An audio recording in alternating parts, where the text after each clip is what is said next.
जिस बहन को तुमने बंदी बनाया, जिसके बहनोई को तुमने बंदी बनाया, उसी की संतान ने तुम्हारा समूल नाश कर दिया। तो यहां जो संतान शब्द आ रहा है, अब देखो, अब जब अत्याचार करोगे तो अत्याचार, जब भी दुख दोगे, जब भी कष्ट दोगे, तो अत्याचार का पुत्र कौन है? तो आपने अत्याचार किया, किस पर अत्याचार किया? आपने एक सद्भाव पे अत्याचार किया, एक सरल स्वभाव के ऊपर अत्याचार किया, एक जो है, जो आपकी हर बात को मान लेता है, उसके ऊपर अत्याचार किया। और जब अत्याचार आप करेंगे तो उस सद्भाव से जो जन्म होगा, उस सद्भाव का जो पुत्र होगा, वह पुत्र आपका समूल नाश कर देगा। और वह पुत्र कहलाता है परम पिता परमेश्वर, वह दिव्य आत्मा कहलाता है परम पिता परमेश्वर। यहां सद्भाव के ऊपर अधर्म ने अत्याचार किया, सत्कर्म के ऊपर अधर्म ने अत्याचार किया, लेकिन कभी भी बहन और बहनोई ने धर्म का आचरण नहीं छोड़ा, सत्य का आचरण करना नहीं छोड़ा, क्योंकि उसे विश्वास था, उसे विश्वास था कि आज नहीं तो कल वक्त बदलेगा, समय बदलेगा और फिर हुआ। तो कंस का अत्याचार भी समाप्त हुआ। और ऐसे ऐसे अत्याचारी कंस क्या आपके घरों में नहीं है? आप जरा नजरें उठाकर देखो महाराज, आपके घर में भी एक कंस बैठा हुआ, जो बाप को बंदी बना दे, जो माता पिता को बुरा भला कहता हो, जो माँ बाप की इज्जत न करता हो, उससे बड़ा कंस इस संसार में आपको कहीं नहीं मिलेगा। आपको उस कंस को देखने के लिए मथुरा जाने की आवश्यकता नहीं है। आप जहां भी हैं, जिस स्थिति में है, कंस तो वहां निवास कर रहा है। अब ये तो नजरों का धोखा है कि आप नहीं समझ पा। ये कंस हमारे समाज में है, ये कंस हमारे परिवार में है, ये कंस हमारे रिश्तेदारों में है। और इस कंस से बचना कैसे संभव है? अगर इस प्रश्न पर बात किया जाए तो एक जवाब आएगा, इस कंस से बच पाना संभव नहीं है।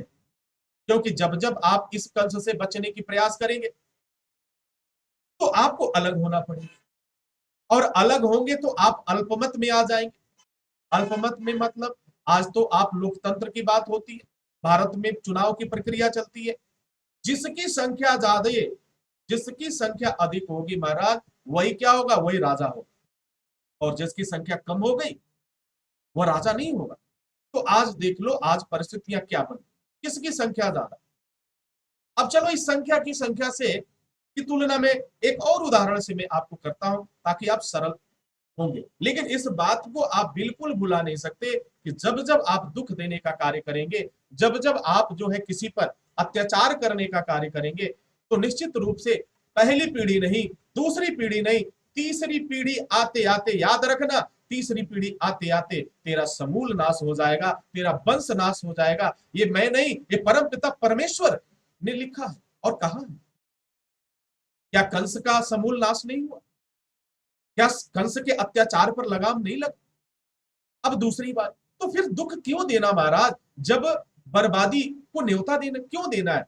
अगर आनंद से जीवन चल रहा है, अगर जो कुछ हमारा नहीं है उसे जबरन लेना, छल करके लेना, धोखा करके लेना, ये तो आपकी आदत हो सकती है। लेकिन अपनी कुल की मर्यादा को खत्म करना, कंस, आज कितने लोग अपने बच्चों का नाम कंस रखते हैं? जरा बताओ महाराज, आप जितने लोग सुन रहे हो कथा, आप बताओ कितने लोग अपने पुत्र का नाम कंस रखते हैं?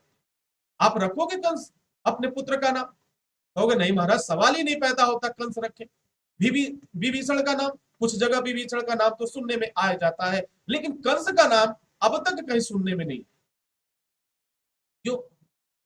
इसका तात्पर्य यह है कि कोई भी व्यक्ति बुराई को पसंद नहीं करता, कोई भी व्यक्ति अच्छाई को पसंद करता है। आप खुद जाके बुराई से पूछो, खुद जाकर बुराई से पूछो कि महाराज आप किसको पसंद करते, तो वह बुराई कहेगा कि मैं खुद बुरा हूं, लेकिन मैं पसंद किसको करता हूं? मैं पसंद अच्छाई को करता हूं। अब ये जरा विचार करिए, जो बुरा है, जो छल करने वाला है, जो धोखा देने वाला है, वह भी किसे पसंद कर रहा है? वो भी छल करने वाले को नहीं पसंद कर रहा है,